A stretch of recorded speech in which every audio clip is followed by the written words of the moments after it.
দরুদ পাঠ করলে 8টি ফজিলত আপনি পাবেন। ছোট্ট দরুদ যদি পাঠ করেন, 1 নাম্বার হচ্ছে কেউ যদি রাসূলের উপরে দরুদ পড়ে আল্লাহ পাক সাথে সাথে তার 10টা গুনাহ আল্লাহ মাফ করে দেন। তা আমরা বললাম সাল্লাল্লাহু আলাইহি ওয়াসাল্লাম, আল্লাহ আমাদের 10টা গুনাহ আল্লাহ মাফ করে দিয়েছেন। সুবহানাল্লাহ, কি বোনাস আল্লাহ পাক দিয়েছে। 2 নাম্বার হলো দরুদ শরীফ যখন আপনি পড়বেন, একবার দরুদ শরীফ যদি পড়েন আল্লাহ পাক আপনাকে 10টা রহমত আল্লাহর সাথে সাথে নাজিল করে দেন। 3 নাম্বার হলো আপনি যদি রাসূলের উপরে দরুদ সালাম পড়েন আল্লাহ পাক আপনাকে 10টা মর্যাদার সাথে সাথে আল্লাহ বৃদ্ধি করে দেন।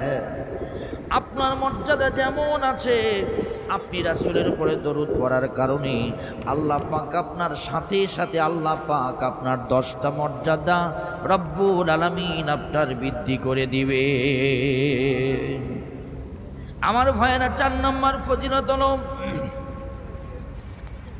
একবার রাসূলের উপরে দরুদ সালাম যে প্রেরণ করবে আল্লাহর ফেরেশতারা তার জন্য, সেই বান্দার জন্য দোয়া করতে থাকে। আল্লাহর সমস্ত ফেরেশতারা ওই বান্দার জন্য দোয়া করে। আল্লাহ পাকের কাছে যদি ফেরেশতারা দোয়া করে, আল্লাহ কি সেটা ফেরত দেন? ভাই আওয়াজ দিয়ে একটু আপনারা মনোবল চাঙ্গা করে বলেন, রাসূলের উপর দরুদ শরীফ পড়লে সেই বান্দার জন্য ফেরেশতা দোয়া করে, কোনো টেনশন আছে নাকি ভাই? কোনো টেনশন নাই। বিশ্বাস করুন, দরুদের আমল করতে থাকুন।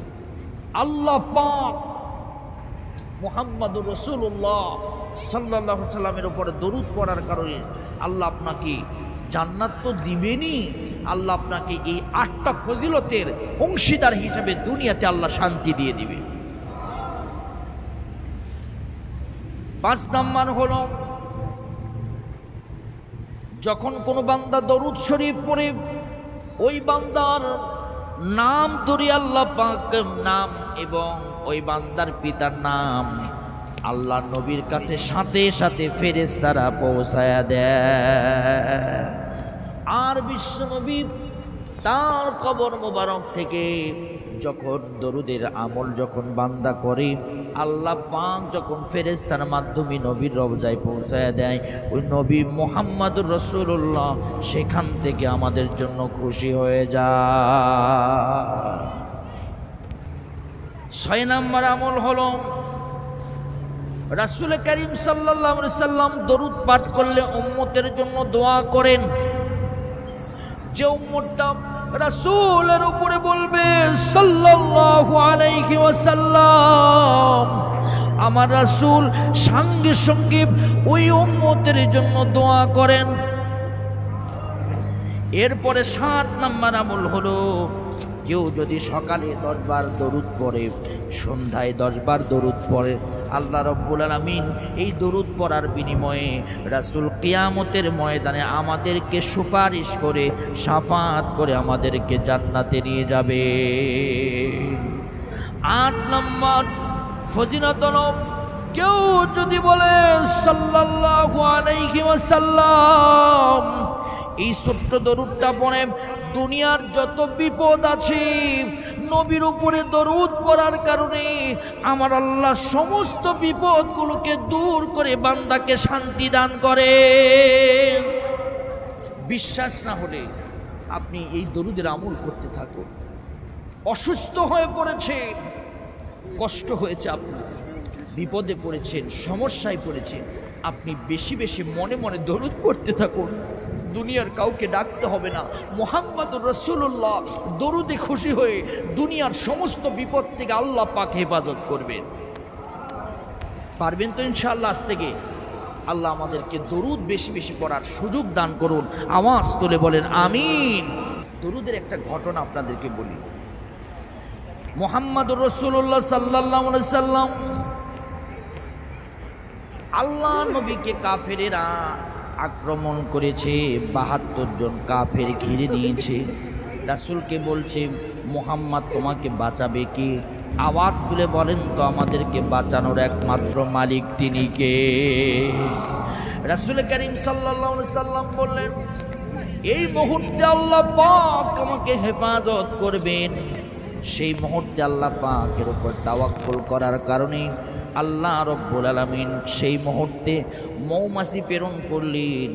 বলেন তো, যত বাহিনী দেন না কেন, যত কিছুই দেন না কেন, যত অস্ত্রই ব্যবহার করেন না কেন, 1000 মৌমাছি যদি আপনার আশেপাশে যদি ঘোরাঘুরি করে, সেখানে কিন্তু আপনি থাকতে পারবেন না।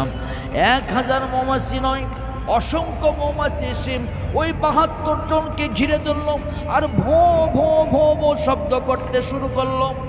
আমার ভাইয়েরা, মৌমাছির ভো ভো শব্দ শুনে কাফেরেরা দৌড়ায় পালাইলো। তারপরে নবীর কাছে মৌমাছিরা বারবার ঘোরাঘুরি করছিল।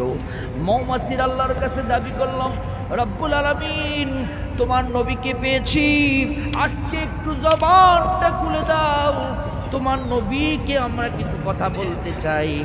আল্লাহ পাক মৌমাছির জবান খুলে দিলেন। মৌমাছি নবীকে সালাম দিলেন, আসসালামু আলাইকুম, হে নবী, সালাম দিচ্ছিলাম আপনাকে। আল্লাহর রাসূল সালাম নিলেন। মৌমাছিদেরকে বললেন, মৌমাছিরা এখনো ভোঁ ভোঁ করতেছো কেন? মৌমাছি বলছে, আল্লাহর জিকির করতেছি, আপনার উপরে দরুদ সালাম প্রেরণ করতেছি। আমার ভাইয়েরা, রাসূল করিম সাল্লাল্লাহু আলাইহি সাল্লামকে মৌমাছি বলল, শোনো, তোমরা কেন দরুদ আমার উপরে পড়ো? মৌমাছিরা বলছে, রাসূল শোনেন, আমরা মধু সংগ্রহ করি, আমাদের মধুগুলো আল্লাহ পাক মুমিনের জন্য শিফা বানায় দিয়েছে।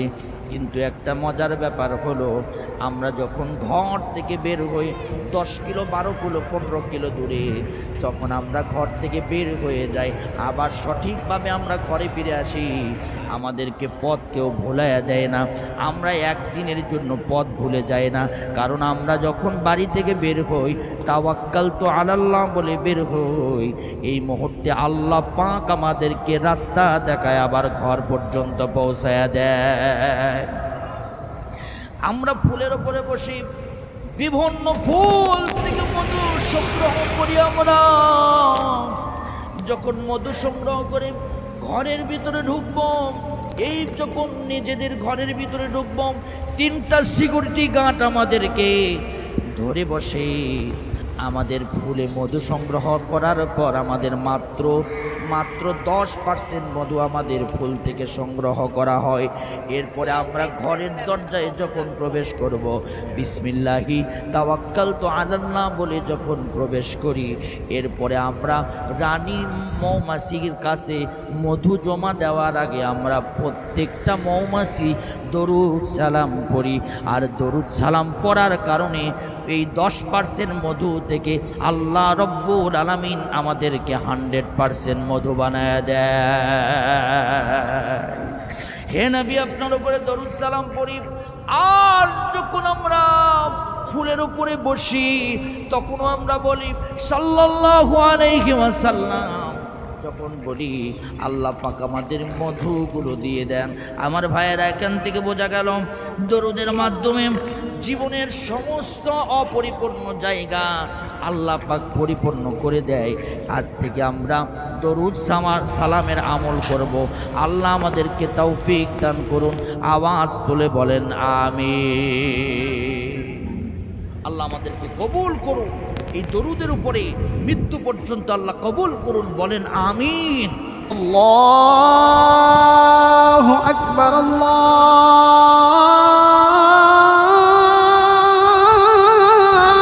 আকবার।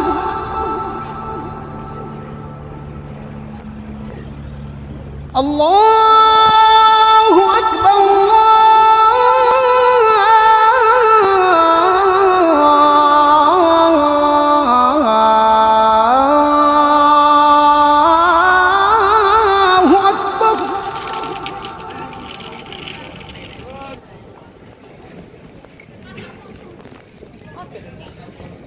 أشهد أن لا